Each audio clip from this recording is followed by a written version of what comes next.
Assalamualaikum warahmatullahi wabarakatuh. A'udzu billahi minasy syaithanir rajim. Bismillahirrahmanirrahim. Alhamdulillahi rabbil alamin.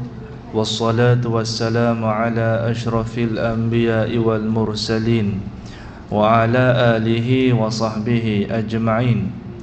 Ashhadu an la ilaha illallah wahdahu la syarika lah wa nashhadu anna sayyidina Muhammadan abduhu wa rasuluh. Allahumma salli wa sallim wa barik ala sayyidina Muhammad al-fatihi lima ughliqa wal khatimi lima sabaq nasiril haqq bil haqq al-hadi ila siratikal mustaqim wa sallallahu alaihi wa ala alihi wa sahbihi haqqa qadarihi wa miqdaril azim. Wa qala Allah ta'ala fil kitabihil karim. A'udzu billahi minasy syaithanir rajim. Bismillahirrahmanirrahim. Ya ayyuhalladzina amanu taqullaha haqqa tuqatih wa la tamutunna illa wa antum muslimun. Wa qala an-nabiy sallallahu alaihi wasallam, man ahya sunnati faqad ahabbani wa man ahabbani kana ma'i fil jannah. Sadaqallahul azim wa sadaqa rasul karim. Allahumma salli ala sayyidina Muhammad amma ba'du. Alhamdulillah, kita mulakan kelas kita dengan ummul kitab Al-Fatihah. A'udzu billahi minasy syaithanir rajim. Bismillahirrahmanirrahim. Alhamdulillahi rabbil alamin. Ar-Rahmanir Rahim.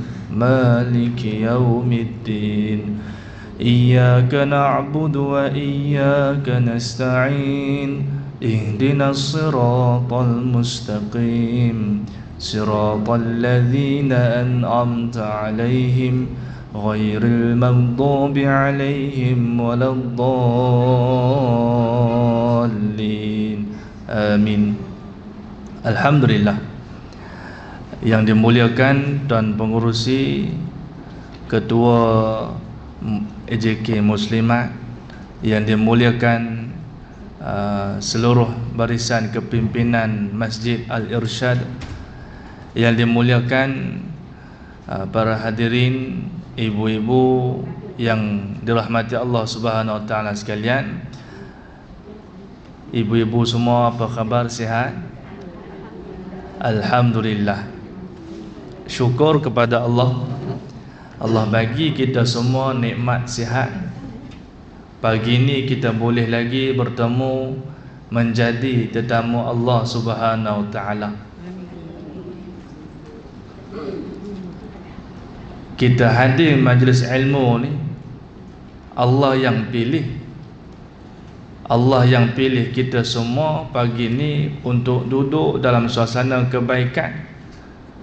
Pagi ni kita duduk majlis ilmu, Allah ampunkan dosa. Moga-moga balik diampunkan semua dosa, balik rumah membawa rahmat. Biasanya ayah-ayah, suami-suami, pak haji pergi masjid, ibu-ibu duduk rumah pun dapat pahala. Tapi hari ni alhamdulillah giliran ibu-ibu pula pergi masjid buat pahala. Tinggal pak haji kat rumah. Mungkin sekarang ni pak haji tengah sibuk basuh baju, jemur baju, lipat baju, tengah masak. Ya, boleh jadi begitu. Cuma kita je tak nampak. Ustaz, ramai yang pak haji tak ada. Baik, alhamdulillah. Kata ulama, nikmat, perkara yang paling besar, yang paling mahal yang Allah turunkan daripada langit adalah taufik. Taufik. Ada siapa nama Taufik? Suami Taufik, anak Taufik? Tak ada. Taufik ni perkara yang paling mahal. Apa itu taufik? Kekuatan untuk buat amal, kekuatan untuk berdiri melakukan amal. kekuatan nak bangun sembahyang subuh, kekuatan nak hadir masjid, kekuatan nak pergi menuntut majlis ilmu, kekuatan untuk mentaati perintah Allah, itu semua taufik daripada Allah. Allah yang bagi. Bukan sebab kita punya kekuatan, bukan sebab kita ni gagah. Yang depan saya ni ada yang tak berapa gagah tapi hadir juga ke masjid. Ada yang sakit tapi datang juga. Allah yang pilih. Sebab tu bila Tok Bilal laukan azan hayya 'ala solah, marilah semayang, apa yang kita jawab? La haula wala quwata illa billahil aliyil azim. Kita kata tidak ada daya upaya saya ni tak ada kekuatan, saya tak ada apa-apa, saya boleh pergi masjid ni bukan sebab saya gagah, bukan sebab rumah saya sebelah dengan masjid, tapi sebab yang bagi kekuatan itu adalah Allah. Allah pilih boleh datang surau, Allah pilih boleh jadi tetamu Allah. Itu taufik. Ada orang Allah bagi dia ilmu, ada orang dia ada ilmu, dia tahu macam-macam, tetapi Allah tak bagi dia taufik, tak bagi dia kekuatan untuk buat apa yang dia tahu. Berapa ramai yang tahu kewajipan menunaikan sembahyang 5 waktu sehari semalam, dia tahu. Berapa ramai yang tahu kelebihan duduk dalam majlis-majlis ilmu. Berapa ramai yang tahu wajib itu menuntut ilmu. Berapa ramai yang tahu mana haram, mana halal. Dia tahu macam-macam, tetapi Allah tak bagi kekuatan untuk buat apa yang dia tahu. Dia dengar satu hadis sebut, Nabi kata sesiapa yang baca surah Al-Mulk akan diangkat siksa kubur. Semua tahu tak ibu-ibu? Tahu kan? Tapi ada orang Allah tak bagi kekuatan, sampai hari ini tak baca surah Al-Mulk. Sampai hari ini tak ada kekuatan nak baca surah Al-Mulk. Sebab tu perlu taufik daripada Allah, minta pada Allah. Yang kedua, kita perlukan hidayah. Ada sesiapa nama hidayah sini?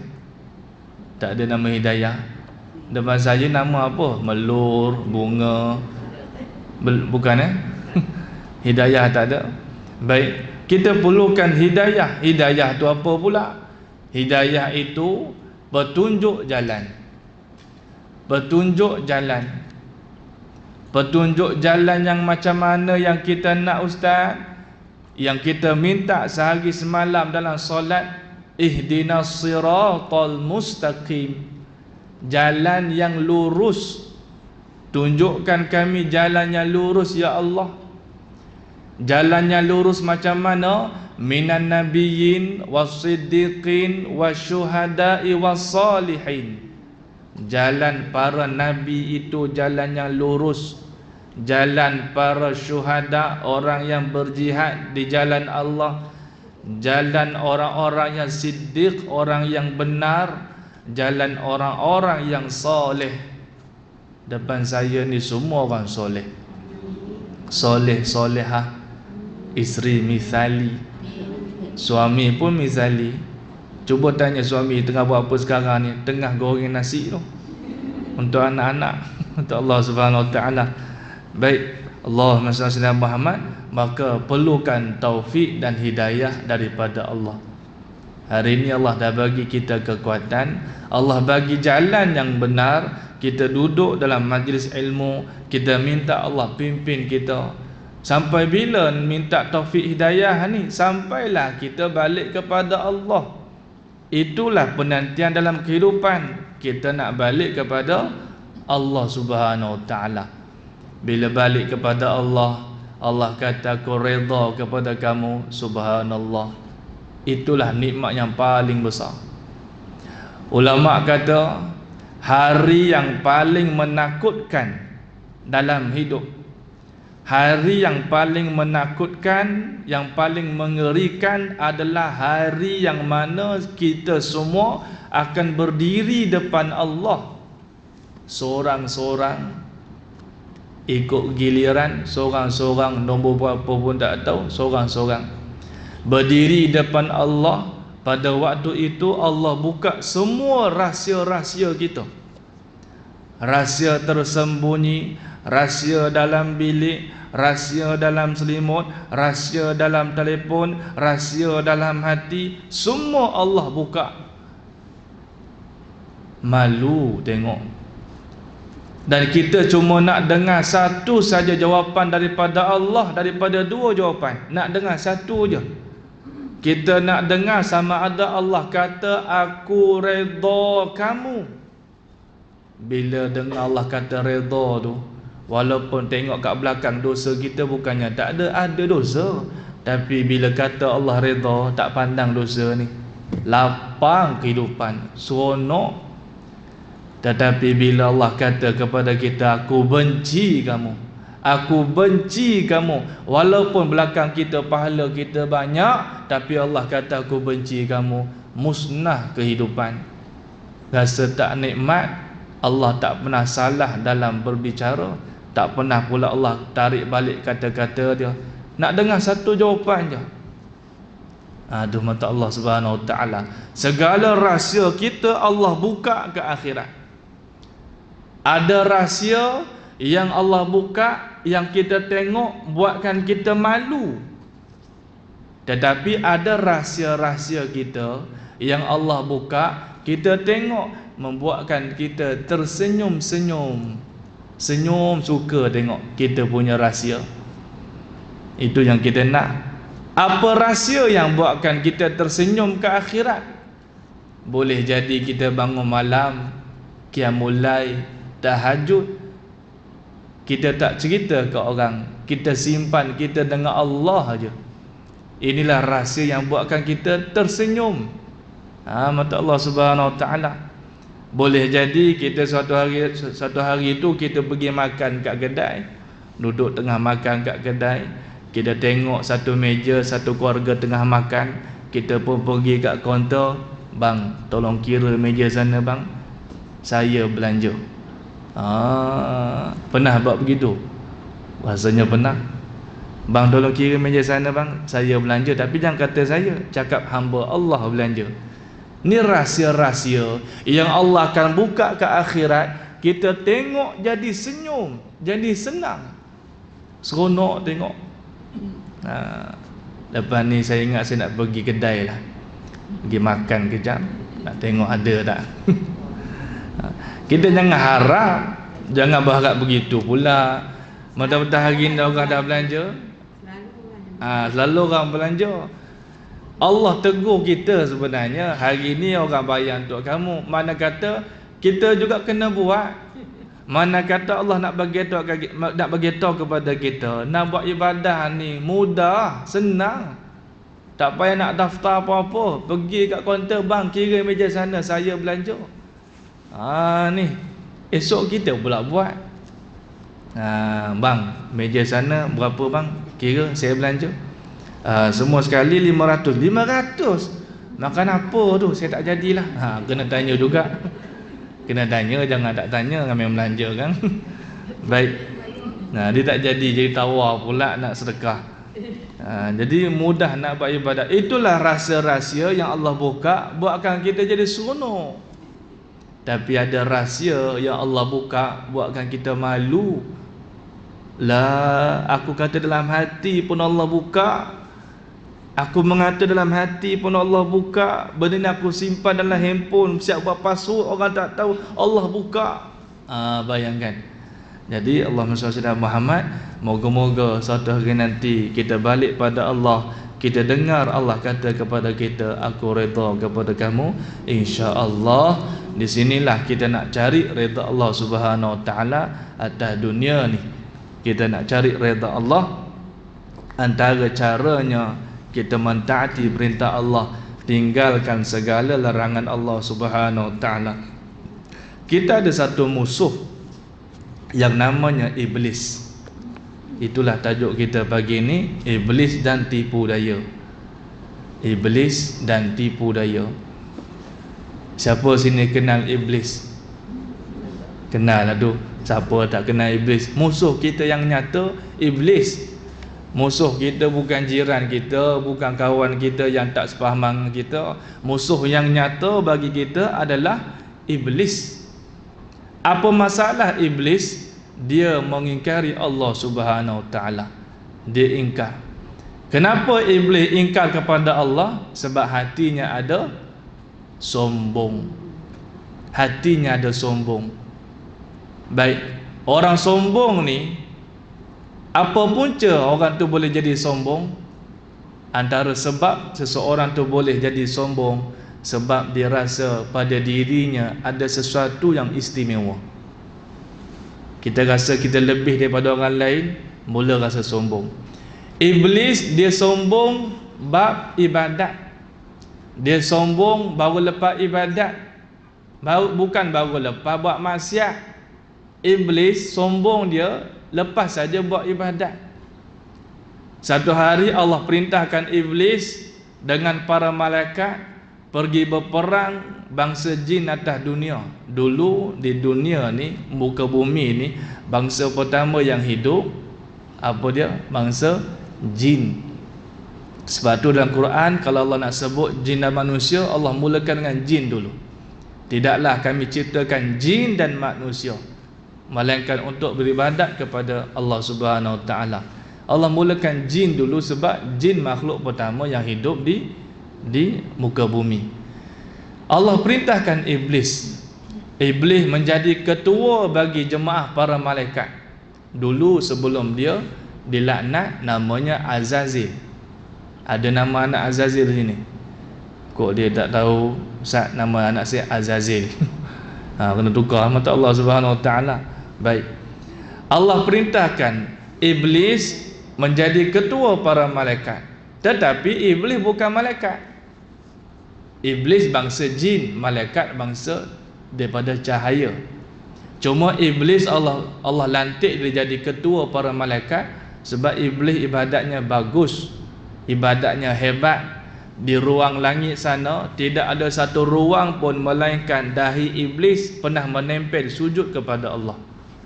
Nak sebut hebat tak ibadah iblis? Hebat. Bila iblis dengan para malaikat pergi turun ke bumi memerangi bangsa jin, selesai saja peperangan, iblis naik, malaikat pun naik, selesai buat tugasan. Dia rasa seronoklah lepas buat ibadat ni, ibadat yang besar, satu ibadat yang tak pernah Allah bagi kepada makhluk-makhluk lain, memerangi bangsa jin. Tetapi bila iblis dan para malaikat balik daripada peperangan itu, Allah perasan iblis dia bawa sesuatu dalam diri dia. Dia bawa apa? Sombong. Dia rasa bangga diri baru lepas ibadat. Ni hati-hati. Kita lepas ibadat jangan rasa kita ni bagus, rasa sombong. Iblis begitu. Balik pada ibadat, Allah perasan iblis ni bawa sesuatu dalam hati dia, sombong. Jadi untuk mengeluarkan sombong, untuk membongkar sombong dalam hati iblis, Allah jadikan cerita, jadikan asbab. Allah cipta Nabi Adam AS, suruh para malaikat sujud kepada Nabi Adam. Bila malaikat pakat sujud kepada Nabi Adam, angkat kepala daripada sujud, tengok ketua mereka iblis masih lagi berdiri. Kita punya komander masih berdiri, apa dia tak sujud ke tadi? Sujud kali kedua. Para malaikat sujud kali kedua, angkat kepala daripada sujud, dia tengok, nah, iblis masih lagi berdiri. Azazil, kenapa dia tak sujud? Tengok Azazil mukanya sudah merah. Dia jadi geram, dia jadi marah, dia rasa nak memberontak. Dia kata, aku tak mau sujud. Ana khairu minhu, aku lagi baik daripada Adam.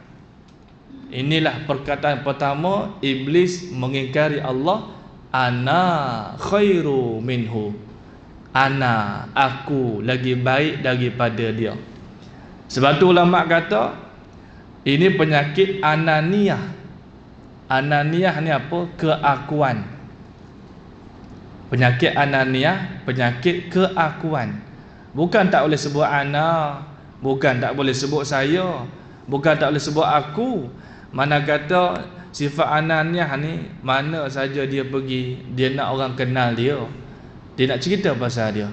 Ini kalau tak saya yang sumbang kat masjid ni, tak sedekah, tak naik masjid ni. Itulah sifat ananiah. Kalau lah bukan kerana saya, ni tak maju semua ni. Sifat ananiah. Dia nak dia. Betul Allah Subhanahu Wa Taala. Baik.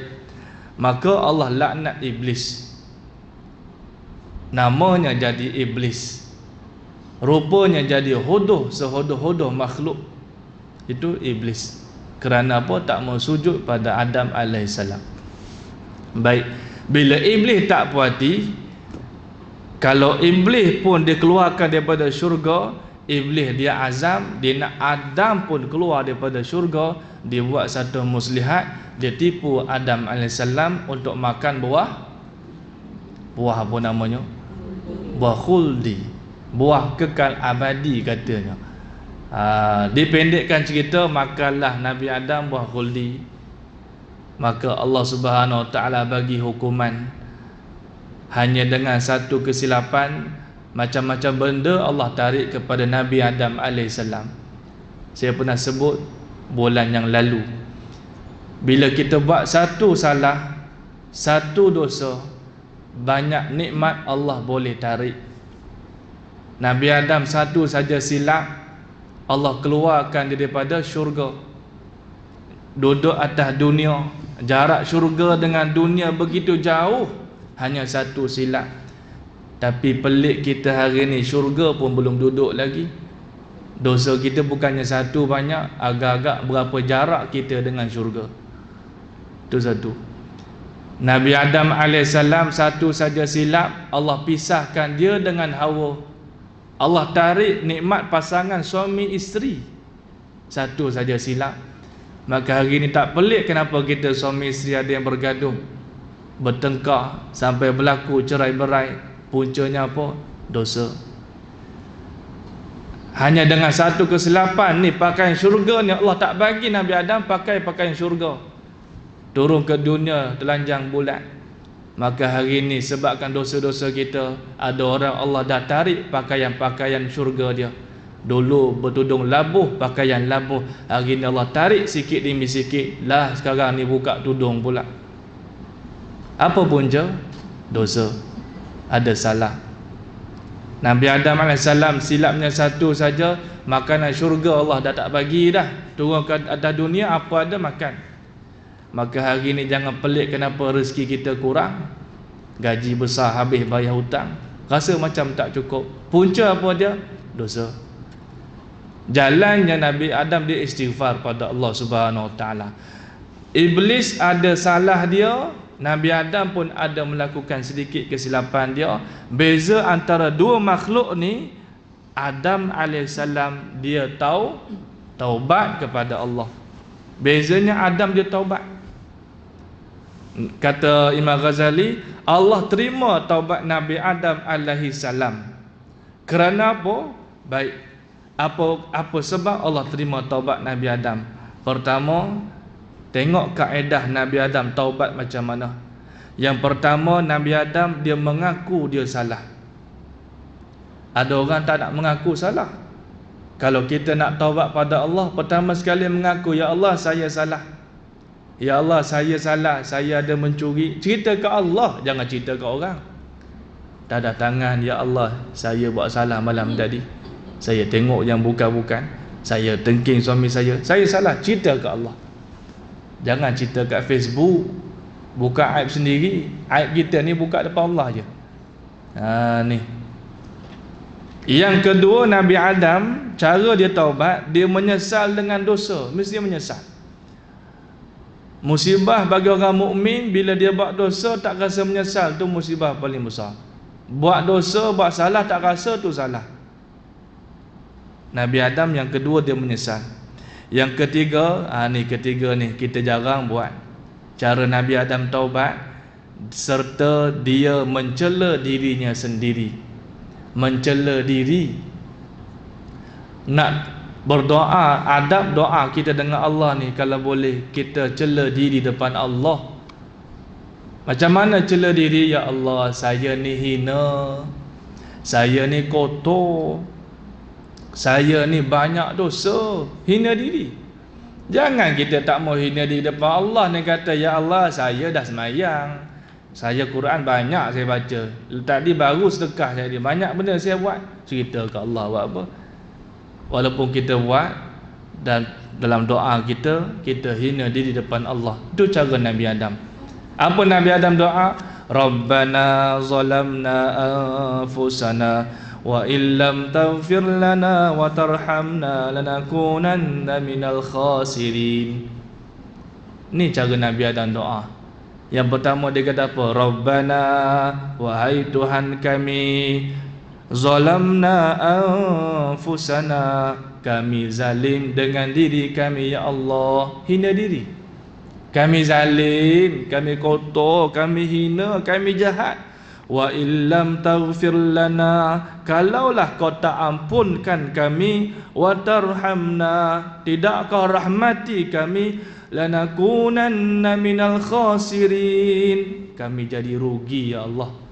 Rugilah kami, hidup tak dapat rahmat, hidup tak dapat keampunan. Itu cara Nabi Adam. Allah terima taubat Nabi Adam. Beza pula dengan iblis. Masalah iblis ni, pertama iblis dia tak mengaku dia dosa. Jangan tiru macam ni. Perangai iblis tak pernah mengaku pun dia dosa. Kita bukan tak ada dosa, ada. Mengaku depan Allah, ya Allah saya pendosa, saya salah, saya sedar apa yang saya buat tadi dosa, cerita ke Allah. Sebab tu afdal doa tuan-tuan, doa yang kita faham. Doalah yang kita mudah faham. Kadang doa bahasa Arab tak faham pun, cuba doa bahasa Melayu, ya Allah saya ada salah, saya semalam saya tertengking suami saya minta maaf, ampunkan saya. Sebut bahasa Melayu mudah faham. Tapi iblis dia tak mengaku dia salah. Yang kedua, iblis tak menyesal pun. Mengata tak menyesal, mengumpat pun tak menyesal, caci orang rasa tak menyesal, tak ada rasa apa. Ni iblis punya perangai. Dan yang ketiga, iblis dia tak suka cela diri dia. Tak mau cela diri. Dia tak mau mengaku dia ni hina, tak mau mengaku dia pendosa, bahkan dia rasa dia hebat. Ni iblis. Sebab tu hati-hati kalau dalam diri kita ni jenis orang yang sensitif bila nama kita di bawah. Ulama kata ulama, bila mana orang hina kita, kita terasa. Orang hina kita, kita rasa terasa, kita rasa marah. Orang jatuhkan kedudukan kita, kita rasa nak marah. Dalam hati ada sombong. Selama ni nama ke atas, orang puji, orang sanjung. Allah letak nama bawah sikit je. Allah letak nama kita hari esok bawah sikit je. Kita rasa, kenapa pula? Aku ustaz kan, ulama kan, saya ni pergi masjid kan, apa nak hina saya? Apa kita ni rasa kita ni mulia sangat ke? Tak rasa kita hina ke? Ni kadang-kadang benda tu kita tak perasan. Sebab tu bila orang hina, orang mukmin ni dikeji tak jatuh, dipuji tak naik. Orang puji dia tak terangkat, orang keji dia tak jatuh, dia steady. Hidup bukan untuk orang, hidup dia untuk Allah Subhanahu Wa Taala. Baik. Kata Imam Ghazali, barang siapa yang keadaannya sama seperti iblis, taubatnya takkan diterima. Tetapi siapa yang keadaannya sama seperti Adam AS, taubatnya Allah terima. Saya nak tanya ibu-ibu lah, iblis pernah tak taubat kepada Allah? Pernah tak iblis taubat kepada Allah? Nak jawab pun segan Ustaz. Saya tak pernah marah pun. Iblis dia pernah nak taubat kepada Allah. Jangan pula tuduh iblis tak pernah taubat. Yang tak pernah taubat ni kita manusia ni. Ada manusia daripada lahir sampai mati taubat tak mau. Tapi iblis dia pernah nak taubat pada Allah. Pernah. Nak dengar kisah iblis taubat? Satu hari Iblis datang jumpa Nabi Musa alaihi salam. Iblis tanya kepada Nabi Musa. Waktu tu Iblis dia menyamar jadi manusia lah, dia tak tunjuk rupa asal dia. Dia jumpa Nabi Musa, dia kata, wahai Musa, adakah engkau ini Rasul dan engkau boleh berbicara dengan Allah? Kata Nabi Musa, ya, akulah Rasulullah dan aku boleh bercakap dengan Allah. Nabi Musa kan boleh bercakap dengan Allah. Maka Iblis kata, wahai Nabi Musa, boleh tak kamu sampaikan kepada Tuhanmu bahawa ada makhluknya ini ingin mohon keampunan? Iblis kata kepada Nabi Musa, wahai Nabi Musa, boleh tak kau pesan kepada Allah, bagi tahu dekat Allah bahawa ada makhluknya ini mohon keampunan, aku nak taubat. Bayangkan, Iblis pun nak taubat. Kenapa dia nak taubat? Sebab Iblis dia kenal Tuhan dia. Iblis dia kenal Allah. Ilmu dia tentang Allah memang ikhlas. Dia memang kenal sungguh Allah. Dia cuma tak mau sujud pada Adam AS. Iblis dia nak balik pada Allah. Memang sungguh-sungguh nak balik. Lalu Allah Subhanahu Wa Taala kata kepada Nabi Musa AS, Allah kata, wahai Musa, engkau pesan kepada Iblis. Baru tahu tu Iblis. Oh, Iblis, kau pesan kepada Iblis, aku boleh nak terima dia, boleh saja, tetapi dengan syarat, ada syarat-syarat taubatnya. Apa syaratnya? Engkau suruh Iblis pergi bersujud ke kubur Nabi Adam. Suruh Iblis sujud ke kubur Nabi Adam. Bila Iblis dengar, apa dia? Sujud ke kubur Adam. Sedangkan dulu Adam yang masih hidup duduk dalam syurga, tempat yang mulia pun aku tak sujud. Sekarang ni dia dah jadi tanah, dah jadi mayat, duduk dalam tanah, aku kena sujud. Lagi tak maulah aku sujud, memang taklah, kata Iblis. Itu je silap dia. Kalau tanya sesiapa di luar sana yang duduk di lorong-lorong, yang sedang berguluman dengan maksiat, nak tak taubat? Nak tak syurga? Nak. Tapi syarat-syarat taubat nak buat tak? Belum tentu orang nak buat. Kalau suruh balik pada Allah semua nak, tapi syarat taubat ada yang tak mau buat. Tu Iblis. Kalau suruh balik pada Allah, Iblis nak sangat. Dia kenal Allah. Iblis ni, dia tahu hanya Allah je boleh ampunkan dosa dia. Sebab tu dia minta pertolongan Nabi Musa. Kenapa? Sebab Iblis tahu Nabi Musa ni orang yang mulia, orang yang dekat dengan Allah. Dan Iblis sedar dia ni hina. Sebab tu dia minta tolong Nabi Musa. Tapi kena ada syarat, kena sujud ke kubur Nabi Adam. Dia tak mau sujud. Ni hati-hati tuan-tuan, ibu-ibu yang mata Allah Subhanahu Wa Taala. Kalau nak taubat, memang kita nak, tapi syarat taubat pun kena buat. Kena buat mata Allah Subhanahu Wa Taala. Baik, Allahumma salli ala sayyidina Muhammad. Bahkan dalam satu hadis sebut, Allah Subhanahu Wa Taala akan mengeluarkan Iblis daripada neraka setiap 100,000 tahun sekali. Dan Allah keluarkan Nabi Adam daripada syurga. Allah temukan dua makhluk ini, Allah suruh Iblis sujud kepada Adam. Tu ke akhirat belum selesai lagi. Balik ke akhirat pun kena sujud pada Adam AS. Tapi Iblis dia sombong, aku tak mau sujud. Walaupun dah rasa neraka 100,000 tahun, dah dibakar, keluar daripada neraka, suruh sujud pada Adam pun tak mau. Dicampak balik dalam neraka. Tunggu lagi 100,000 tahun akan datang, ulang-ulang balik begitu, tetap tak mau sujud. Apa punca? Bawa sombong. Sebab tu Nabi kata, sebelum mati jangan bawa 3 benda. Kalau mati terbawa 3 perkara, susah nak masuk syurga. Tapi kalau mati kita tak bawa 3 benda ni, tak ada 3 benda ni, mudah masuk syurga, kata Nabi. Yang pertama, sebelum mati jangan bawa sombong. Yang kedua, jangan bawa hutang. Yang ketiga, jangan bawa hasad dengki. Sombong, hutang, hasad dengki tinggalkan kat dunia, jangan terbawa balik ke akhirat. Terbawa balik ke akhirat macam iblis, macam mana pun dia tetap kena campak dalam neraka. Terbawa hutang ke akhirat, susah masuk syurga. Kena selesaikan hutang.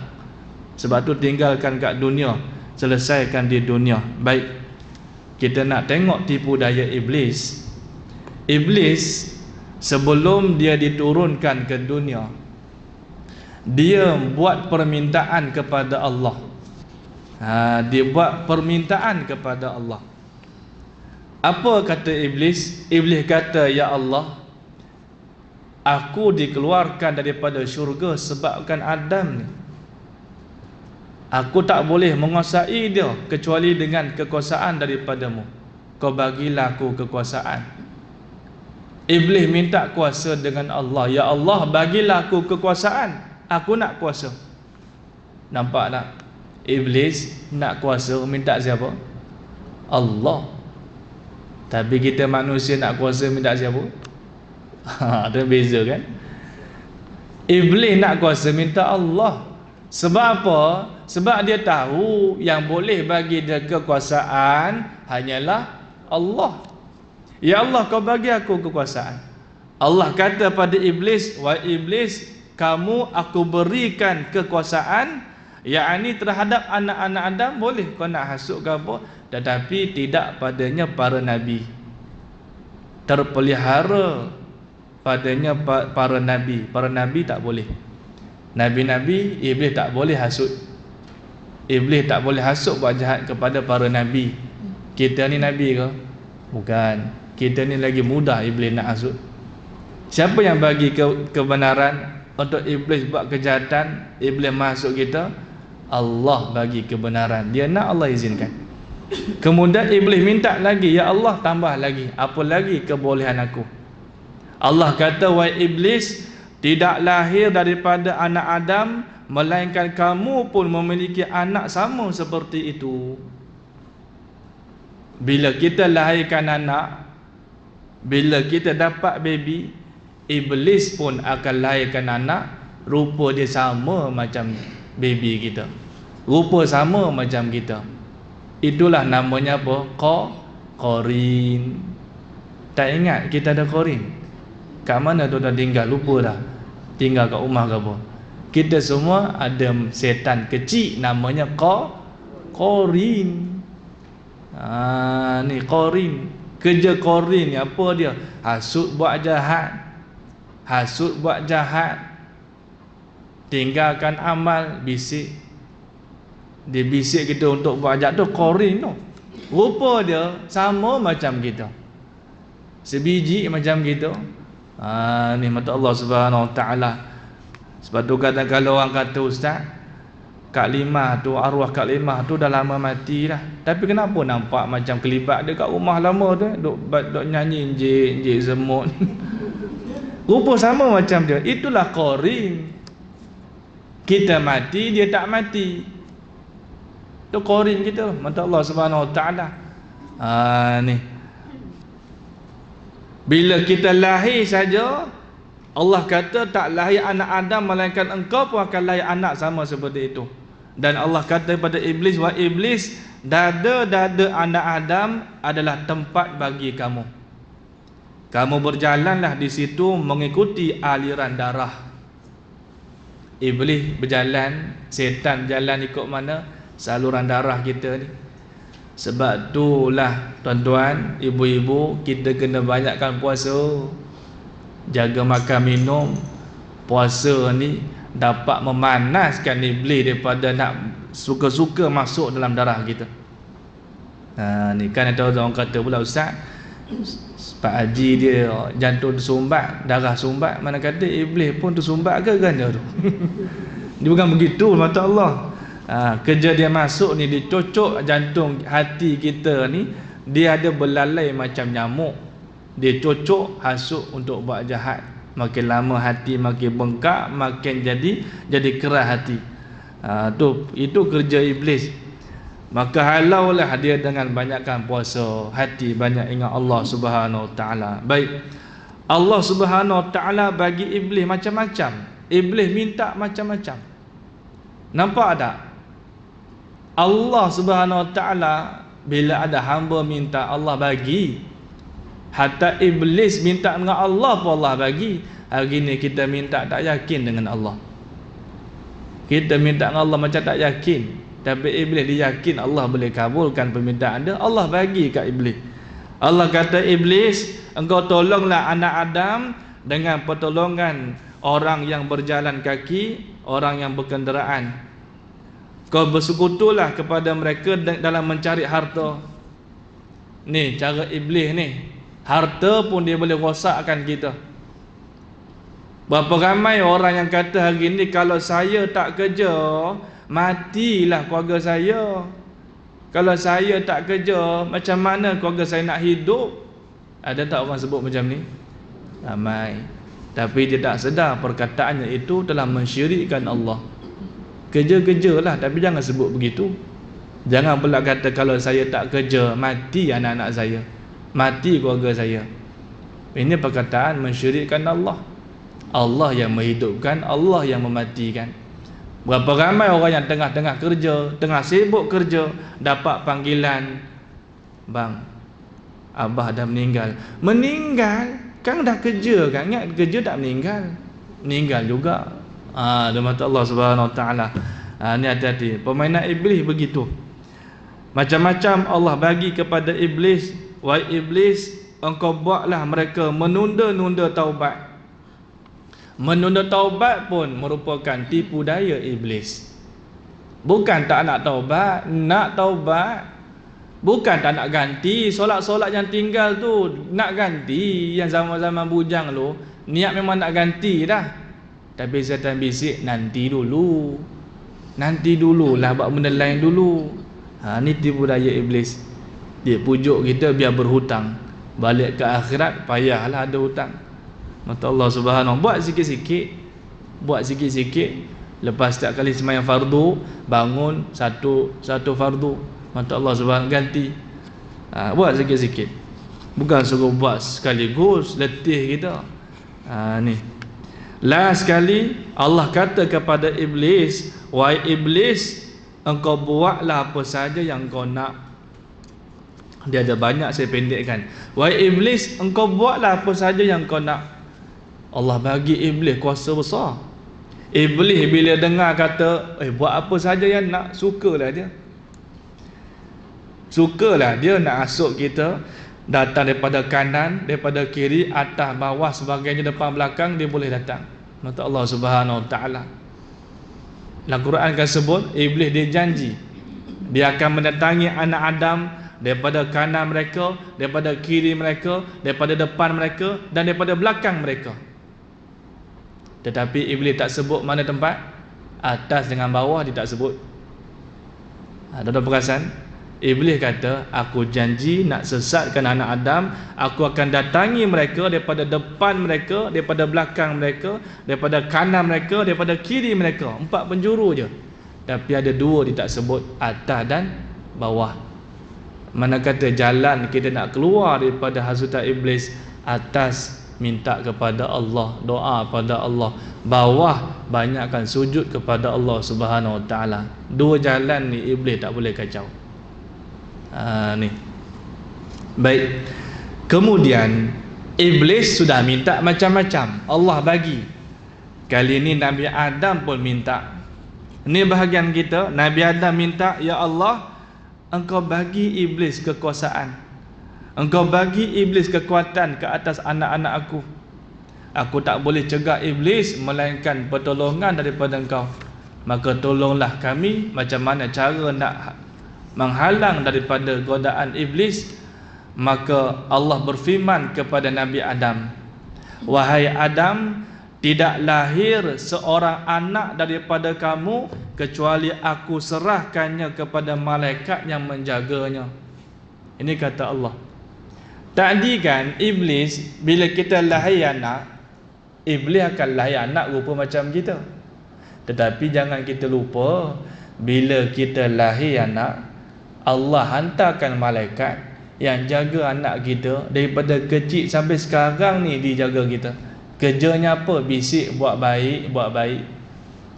Sebab tu orang tua dulu bila anak jatuh tangga ke, anak kecil duduk atas raga, mak bawa motor, bawa tengok anak tak ada kat raga, jatuh kat belakang dah. Patah balik tengok, elok rupa anak, luka pun tak ada. Mulut biasa kata apa? Malaikat sambut. Malaikat sambut. Memang malaikat jaga. Allah kata Allah hantar malaikat jaga daripada kecil sampai besar. Tetapi kita punya keyakinan lebih kecenderung kepada hantu setan. Kita lebih yakin dengan kewujudan hantu setan. Bagus dah tu. Tapi kita lupa ada malaikat yang jaga kita. Pergi tandas berteman. Kenapa berteman? Takut ada pocong, takut ada hantu. Masuk hutan gelap begitu, takut ada hantu. Lebih cenderung kepada wujudnya hantu teman dia daripada cenderung kepada malaikat yang jaga daripada kecil. Nama Allah Subhanahu Wa Taala.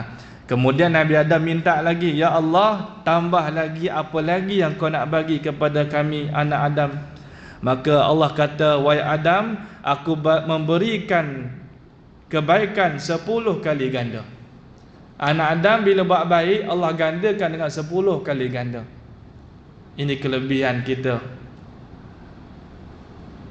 Baca Quran 1 huruf 10 hasanah, kata Nabi.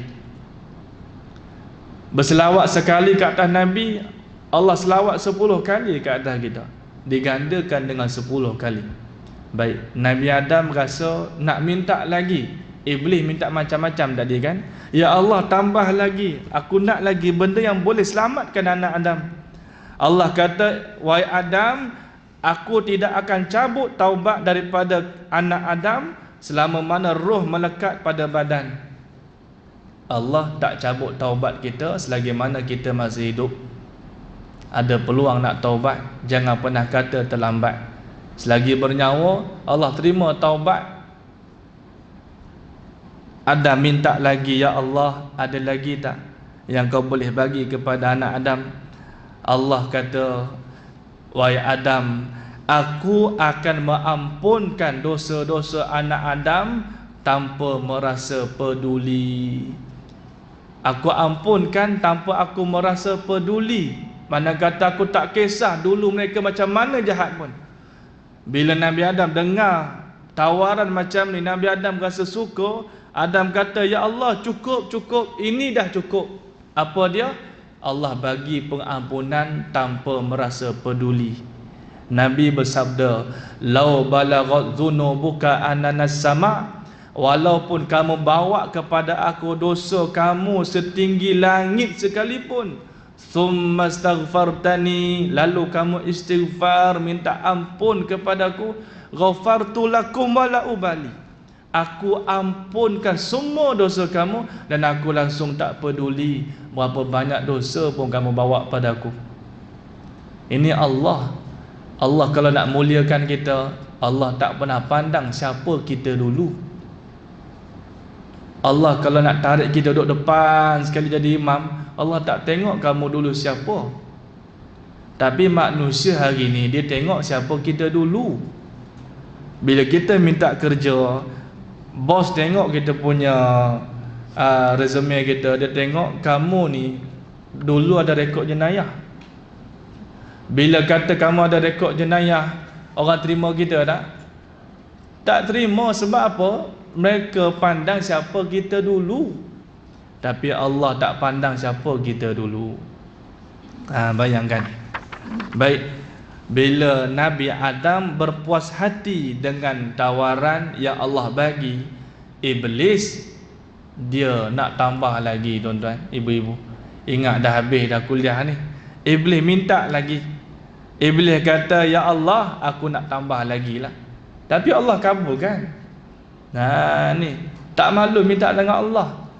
Mintalah dengan Allah, Allah boleh bagi. Iblis minta, ya Allah, Engkau kurniakan kepada anak Adam para rasul. Anak Adam kau bagi kitab-kitab kepada mereka. Lalu apa dia rasul untuk kami? Kata iblis, aku pun nak rasul. Bayangkan iblis minta rasul. Kita ada rasul kan? Kita kan ada nabi kan, yang membimbing kita, yang mengajarkan kita. Iblis pun minta, ya Allah, aku pun nak rasul. Bayangkan, Allah kata pada iblis, engkau nak rasul, baik aku bagi kamu rasul. Allah kata, iblis, rasul bagi kamu adalah para dukun. Tahu tak dukun dah bu? Tahu ya dukun ya? Bomoh. Ni minta bantuan jin, bantuan setan sebagainya. Bomoh. Janganlah kita tuduh perubatan Islam itu dukun. Itu perubatan Islam lain. Guna kaedah syifa, ayat-ayat Quran, tak mengapa. Ini dukun. Tahu dukun kan? Ni minta puluk panggang, minta puluk kuning, minta ayam. Bila dah sampai, wahai mambang, tolong standby, rezeki kita sudah sampai. Itu dukun. Itu yang tak boleh tu. Itulah rasul untuk para iblis. Ni hati-hati. Kemudian iblis kata, ya Allah, aku nak kitab. Apakah kitab-kitab aku? Manusia ada kitab, saya nak kitab. Maka Allah bagi, iblis, kamu punya kitab adalah pembuatan tatu. Pembuatan tatu. T-A-T-O-O-Tu, tatu. Tu ejaan dia. Nak eja tatu kan. T-A-T-O-O, tato. Tatu itulah kitab-kitab iblis, bahan bacaan dia. Sebab tu kita orang Islam jangan pakai tatu, haram. Bila dah badan ada tatu, jadilah iblis punya kitab. Dekat iblis baca je badan kita tu. Itulah kitab iblis. Ni. Sebab tu kalau orang yang dah taubat, dia penuh tatu kat badan, taubat dah, kita kena tutup tatu tu. Pertama, kalau boleh buang, ada perubatan yang boleh buang, yang tak menyebabkan mudarat, tak sehingga menggadai nyawa, tak payah buanglah kalau agak-agak sampai menggadai nyawa. Tapi kalau ada perubatan yang mudah, baring je, hilang dah. Buat, kumpul duit, buat, hilangkan tatu tu. Kalau ada tatu, tutup tatu tu. Jangan kata saya dah taubat Ustaz, tapi tatu pakai baju singlet lagi, tunjuk tatu. Kata dah taubat. Tutup, jangan bagi setan baca. Maka Allah Subhanahu Wa Taala. Saya pernah pergi tengah tawaf di Kaabah, geng-geng orang bina badan besar, Mak Saleh badan putih-putih, badan besar-besar begini, tatu penuh kat badan, pakai ke ihram, kat belakang tatu kapak begini kapaknya. Oh, saya kata ni geng kapak agaknya kot. Nak sebut dengan orang bertatu pun balik taubat pada Allah. Kita yang tak berapa ada tatu ni pun bayangkan. Baik, tatu itulah kitab-kitab iblis. Baik, kemudian iblis kata, ya Allah, aku nak hadis. Kenapa iblis minta rasul, dia pun nak kitab, dia pun nak hadis? Sebab dia tahu benda-benda ni merupakan penyelamat manusia. Rasul, kitab-kitab, Al-Quran, apa lagi, hadis-hadis, penyelamat kita semua. Iblis pun nak juga. Ya Allah, aku nak hadis. Maka Allah kata, iblis, kamu punya hadis adalah pembohongan. Cakap bohong itulah hadis-hadis riwayat iblis. Hadis riwayat iblis, mata Allah Subhanahu Wa Taala. Tu. Itulah hadis bagi iblis, pembohongan. Kemudian iblis kata lagi, sikit lagi insya-Allah, ya Allah, apakah aku punya Al-Quran? Iblis dia pun nak Quran. Ya Allah, manusia ada Quran, aku punya Quran apa dia?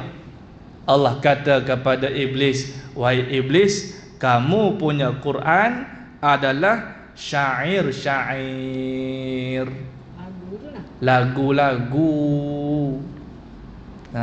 Lagu-lagu itulah Quran, bahan bacaan Quran untuk iblis. Sebab tu ulama kita bijak, bukan tak boleh nyanyi lagu, nyanyilah, tengok liriknya. Tengok liriknya. Ni tak semestinya lagu, sajak ke apa ke, syair ke, tengok liriknya. Kalau liriknya menyebabkan kita lalai, sembah setan sebagainya, syirikkan Allah, itulah setan punya. Kadang-kadang kita ni main nyanyi je lagu Hindustan, sedihnya dengar lagu Hindustan.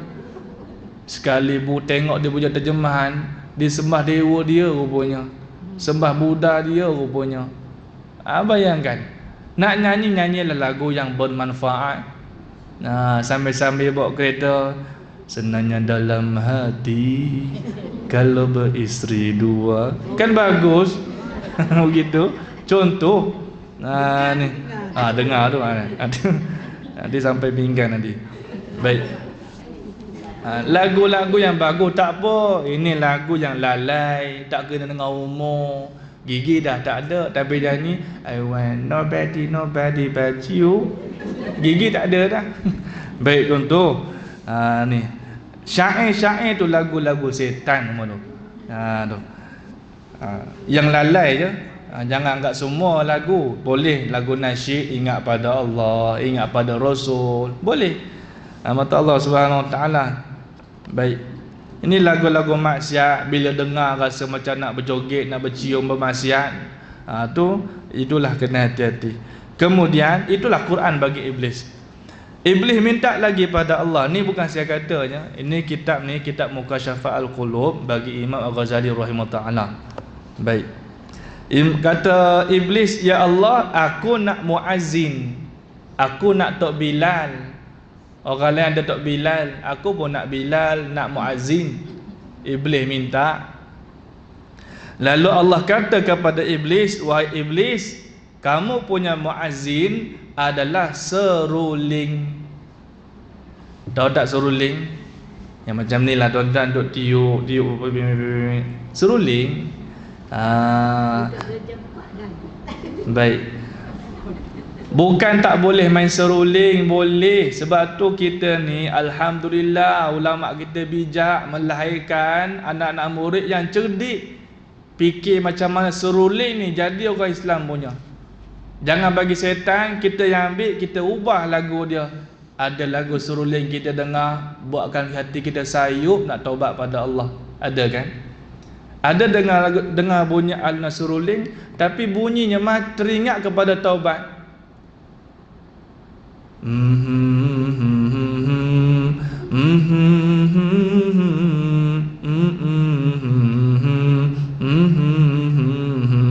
Dengar lagu apa tu?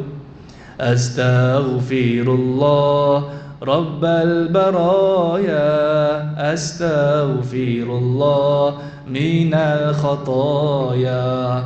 Dengar seruling macam tu tak apa. Dengar teringat nak taubat. Dengar lagu bunyi sallallahu ala Muhammad, kan ada serulingnya tu. Dengar teringat kat Nabi, dengar teringat nak taubat, dengar sayup rasa hati, tak apa. Ini bunyi seruling well teropong do re mi tu kan, dia teropong tu. Minta Allah Subhanahu Wa Taala. Ini dengan seruling nak panggil ular sebagainya, hati-hati. Baik, itulah muazzin bagi iblis. Bukan tak boleh main lagu, bukan tak boleh main seruling, tapi kita kena bijak. Tak semua benda-benda ni bagi setan, kita bagi kita ubah cara kita. Cara Islam, cara orang beriman main, ada cara dia. Kemudian sikit lagi tuan-tuan, ibu-ibu jangan takut. Sikit lagi, ambil masa lebih sikit boleh ya? Baik. Iblis kata, "Ya Allah, apakah aku punya masjid?" Masjid. Iblis pun nak masjid. Orang lain ada masjid. Sebab Iblis tahu masjid ni lah tempat orang Islam selamat, tempat kita berkumpul, tempat kita sama-sama ingat Allah, berjemaah, selamat pergi masjid. Iblis pun nak masjid. Ya Allah, aku nak masjid. Allah kata, Iblis, kamu punya masjid adalah pasar-pasar. Tempat Iblis berkumpul, pasar-pasar. Sebab tu Nabi tak suka pasar. Tempat yang tak suka, pasar. Bukan tak boleh pergi, Nabi pergi pasar, pergi beli yang patut, balik. Ini duduk termenung kat pasar tu. Ni yang termenung menunggu siapa? Suami biasanya duduk luar.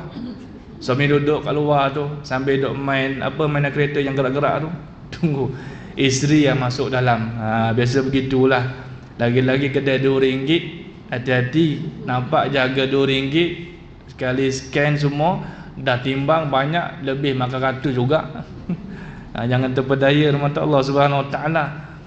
Sebab tu suami ni yang jenis duduk luar ni, benda yang paling seronok apa dia? Bila nampak isteri dah keluar dah. Nampak isteri kat kaunter, alhamdulillah, jumpa juga jalan keluar kau ya. Tengok isteri kat kaunter, alhamdulillah. Sekali tengok bakul yang dibawa, na'udzubillah, aku yang kena bayar.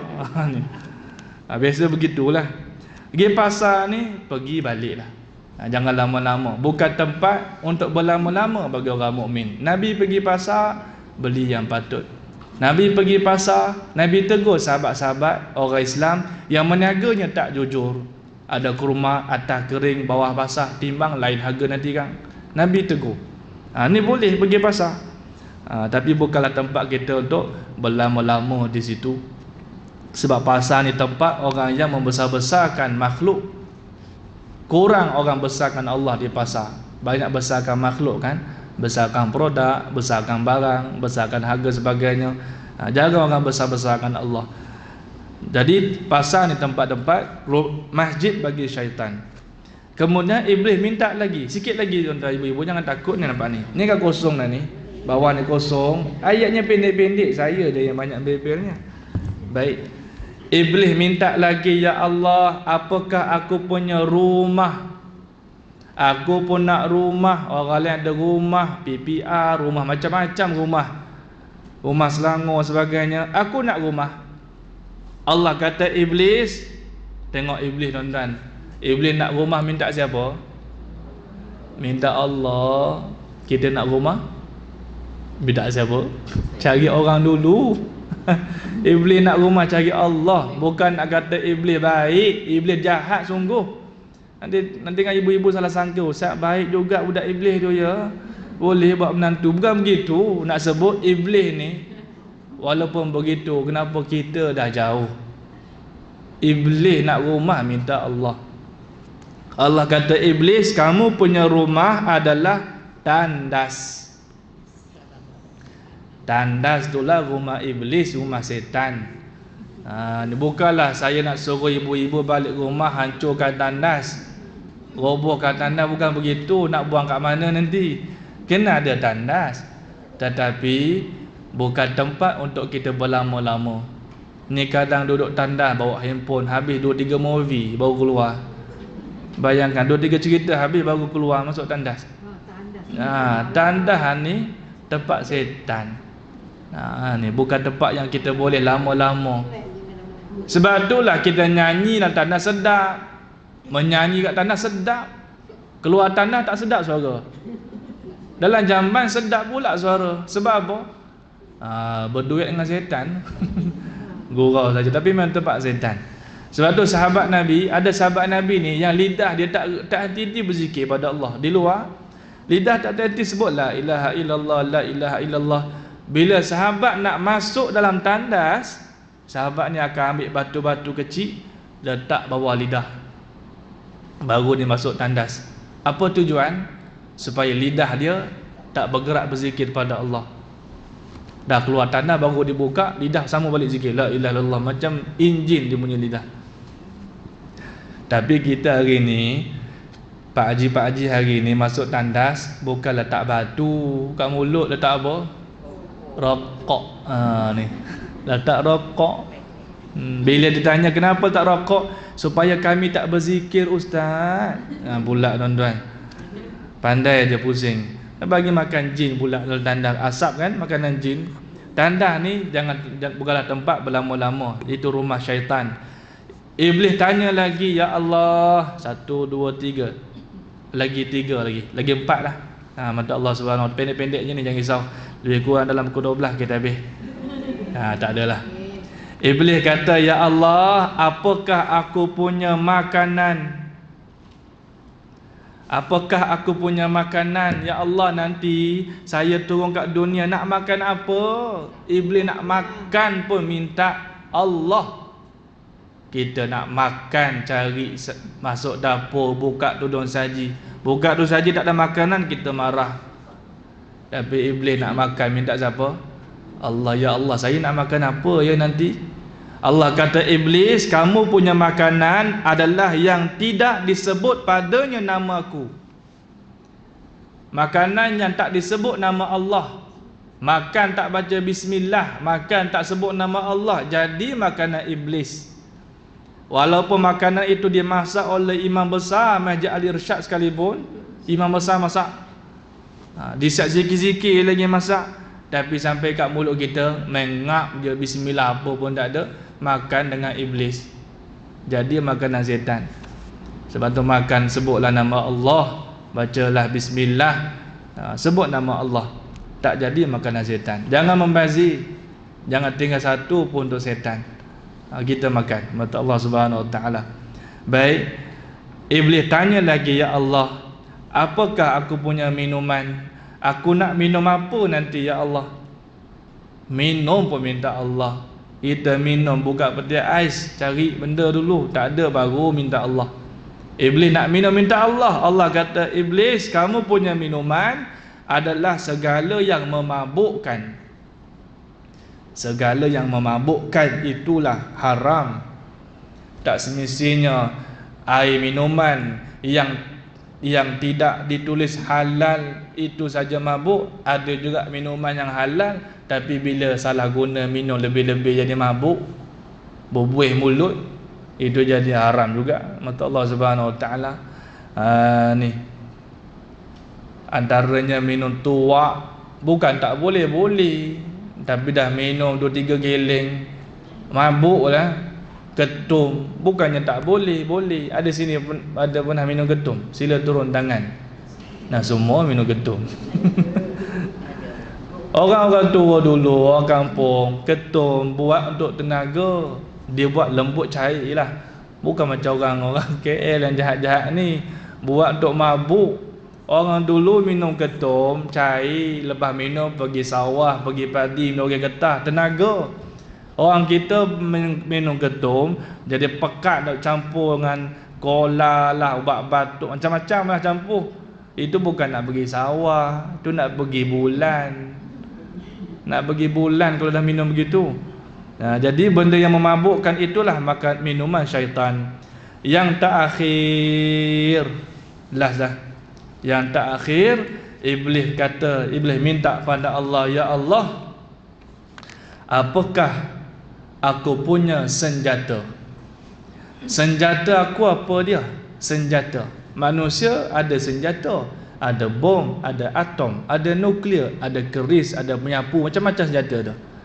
Aku punya senjata apa dia? Allah kata, iblis, kamu punya senjata adalah kaum wanita, perempuan. Senjata kamu perempuannya. Tak payahlah pakai kayu, tak payahlah pakai bom, hantar perempuan je, rosak habis. Betul tak? Sebab tu perempuan hati-hati. Hati-hati. Orang yang soleh, Pak Haji yang soleh boleh rosak sebab perempuan. Iman boleh gugur jatuh sebab perempuan. Sebab tu perempuan antara makhluk yang paling ramai banyak dalam neraka, tapi bukan di sini. Di sini semua syurga insya-Allah. Ni. Sebab tu perempuannya hati-hati. Nabi pesan nanti bila zaman Dajjal nanti Dajjal keluar, ikatlah anak perempuan kamu, isteri kamu, ikat dalam rumah, jangan bagi keluar. Ada ulama kata ikat dengan ilmu, betul.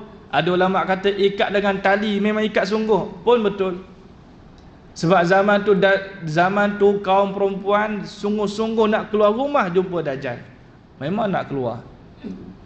Nak apa keluar? Nak harta, nak cantik, nak muda, nak langsing, macam-macam. Minta dengan Dajjal. Jangan kata zaman Dajjal, tengok zaman sekarang ni.